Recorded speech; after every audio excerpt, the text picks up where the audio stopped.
Hello and welcome to Azur Lunmta. If after this video you want to help support the channel, please check out my affiliate store at kit.co/AzurLaneMeta.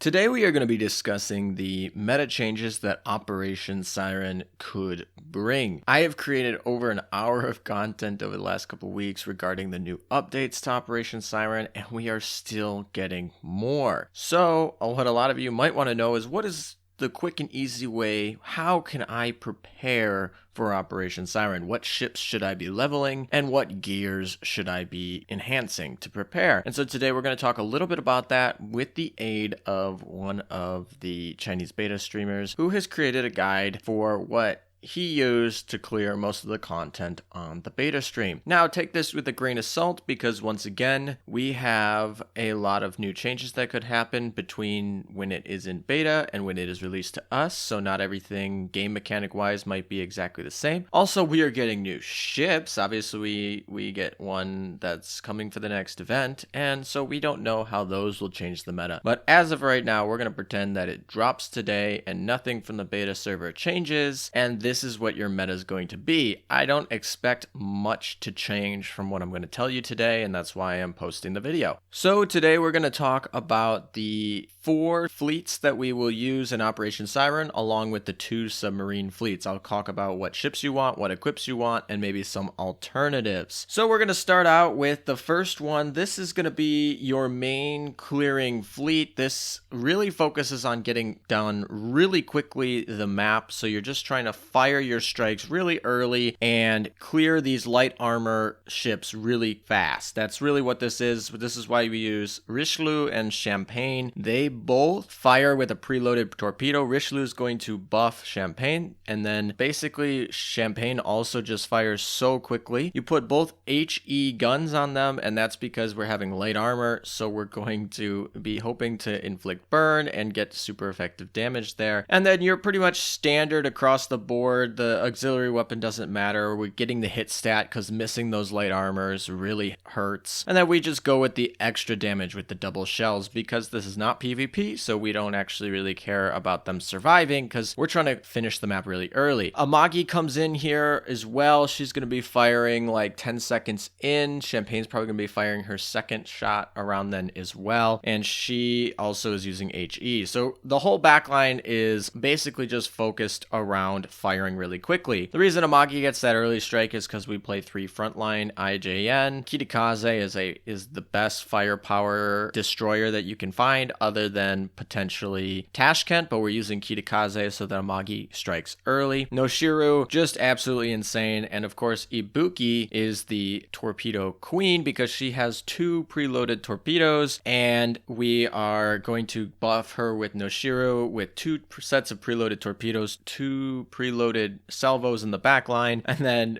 we also just have, a preset for Kitakaze, preset of Noshiru. So that's 4 sets of torpedoes coming out with 2 salvos in the background really quickly. Of course, Ibuki is going to be using, because she has the highest torpedo efficiency in the game, she's going to be using our best torpedo equip. We are using homing torpedoes because this part of the fleet we are going to be using on auto. Of course, because this part of the fleet is also going to be doing a grand amount of battles over the course of time, we put repair toolkits on them because we see more use than putting something that has like 550 HP, and evasion equips on the cruisers because that's what they need. You could also use Perseus in the backline. You could switch her out for Champagne if you're not feeling too worried about the damage. Perseus is a great healer. It goes along with the same narrative that you need to heal because you're going to be battling a ton with this fleet. This is PvE, so we're going with the double gold catapult to just boost her damage. He uses in this fleet, he uses the AA ship, or the AA fighter, the Corsair, the pirate squad, and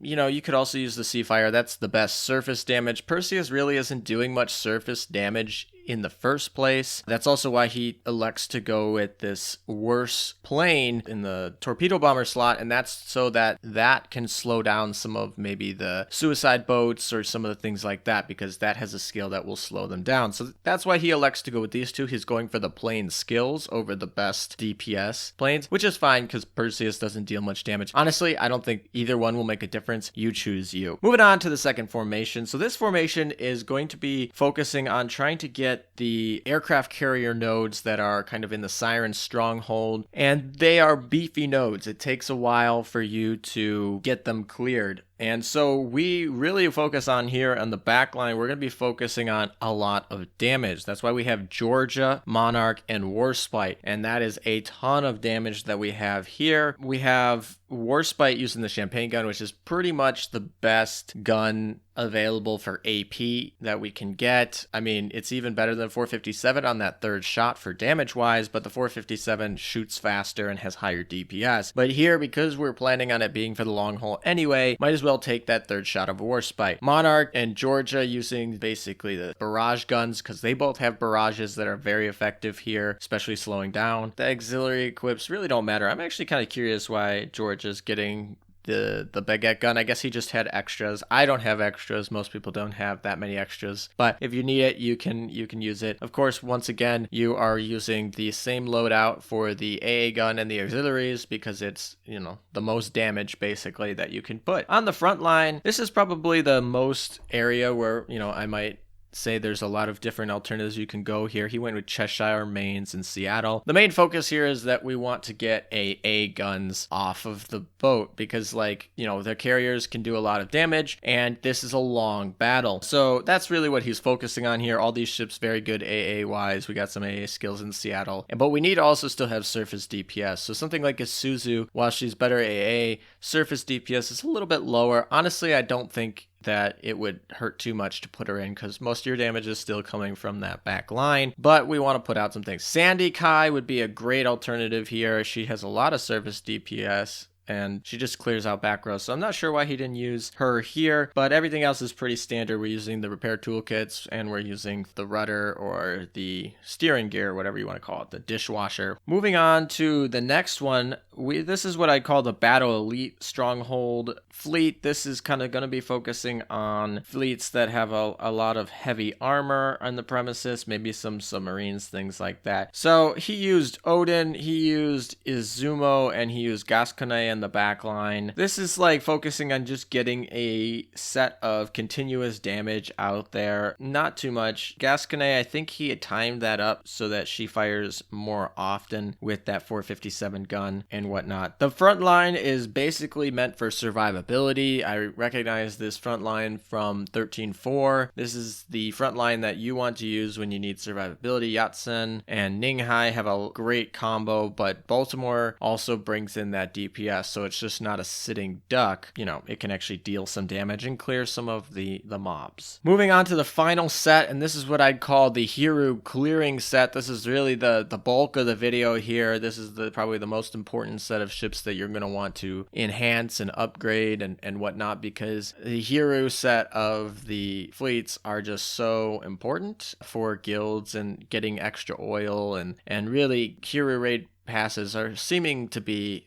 the major set of what we're doing out of Operation Siren. So this is what we're going to be using. So he used Howe, FDG, and Duke of York for his backline. So this really screams EX mode to me based on that, and we'll go over that in a second. The front line, we're using Azuma, Helena, and Jeanne d'Arc. So once again, same old, same old. So Frederick de Grasse with the 3 shots. We're using the AP ammo because we have medium armor for the Hiryuu, and AP ammo is the best for that. And 3 shots, Frederick is just the most damage you're going to be dealing. Howe is also around, and she doesn't just buff the HMS fleet, she buffs all of your battleships. So she does buff your Frederick, and that's why you're using her. Getting the extra reload and the extra hit stat that she provides is really important. She also deals a lot of damage in AP, so that's why she also has the champagne gun. She also has a barrage that sets fire, so, you know, thinking you're going to lose some damage by playing triple AP guns here, but How is still going to be setting our Hiryuu on fire, so that's important with her barrage. Of course, Duke of York is going to be firing first. We actually have this timed out with the 457. She'll fire first, and she'll get the crit, and she'll get the extra damage right before FDG, followed by How strike, basically. So that's kind of what it is. And then we're setting up here for the hit AA, as well as the high-powered fire control radar, which decreases our time, and then the white shell, which is the best for damage. So really, we're focusing on hitting Hiryuu very fast and very hard. If you're wondering what the AA on Frederick is, that's the firepower one. I'm sure you could do a Bofors stag here just as easily. It's really whatever your preference is. And the reason this is because our front line will be dying so quickly, if you've seen that, and we'll run through that in a second when we get to look at the clear that he did with this fleet. But really, our front three are dying very fast. We use Helena, obviously, to get her to use her skill and proc her skill to help our backline clear even faster. We are time mapping her better with the SG radar, now with her retrofit skill that allows her to proc at the 16-second mark. We're trying to get her to survive with that repair toolkits, and the rest of it is just like, I guess, best in slot equipments, basically. Azuma is just a tank, and when you put that VH armor on her and give her that heavy armor, that actually does help in her survivability. And then her best equipment, which is the rudder. We also have her gun, and it's kind of interesting that he chose to go with Tashkent's gun instead of the baguette gun for the auxiliary gun on Azuma. I guess we'll see, you know, in the clear if that makes any difference, but I think either one will be fine. Not sure if that was just because of limiting factors or whatnot. And then the most interesting part here, Jeanne d'Arc, a ship that when she came out didn't make much of a splash. She basically kind of has a buff against the British, but here is not British, so why is Jeanne d'Arc here? Well, Jeanne d'Arc has a shield. Now her shield's kind of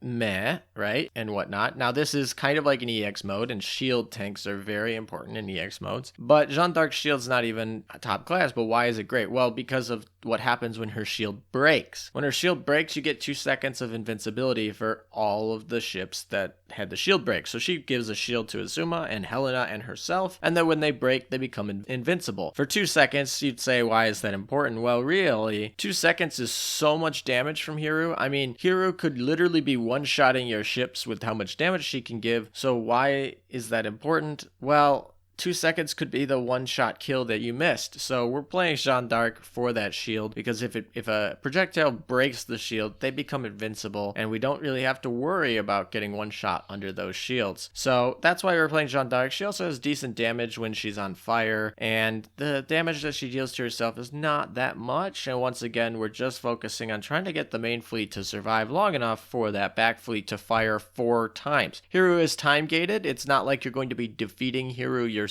You're going to be basically trying to get as much damage you can in that minute and change that you get to try and get the highest score possible. So you want to get 4 salvos in. So the main subject of this fleet is to get the front line to survive long enough to have the back line fire 4 times. That's why the back line has all the fire control radars, to get them early and get them to have 4 shots and get that most damage. All right, guys, so that's basically the 4 fleet comps. Now I'm going to talk over the clear that we have on recording. All right, so we come into battle here. Hiryuu is right away is going to spawn, so we don't really have to worry about that. You can see the timer is like 1:15 or something, and here we go, like an EX mode, just clearing. The shields come out, so the shields are protecting against this small amount of damage they are, and then Helena procs here. This is perfect. Right before Duke of York comes in, hits.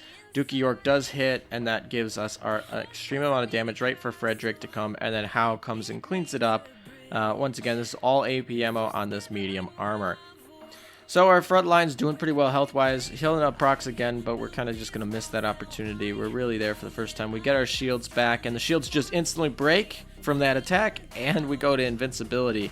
which actually, as you can see, our front line is doing fine. Our second strike comes from the back line, and it just works just fine. We get, you know, Duke of York buffing both Frederick and Hao when they hit, and that's just working fine. Hao also, you know, activating her skill. We get our barrage from Hao, which sets Hiryuu on fire. You can see that right there. And we're back to Duke of York for the third time around. And you can see how much damage we have taken off. It's like only 30% of the damage has been come off here.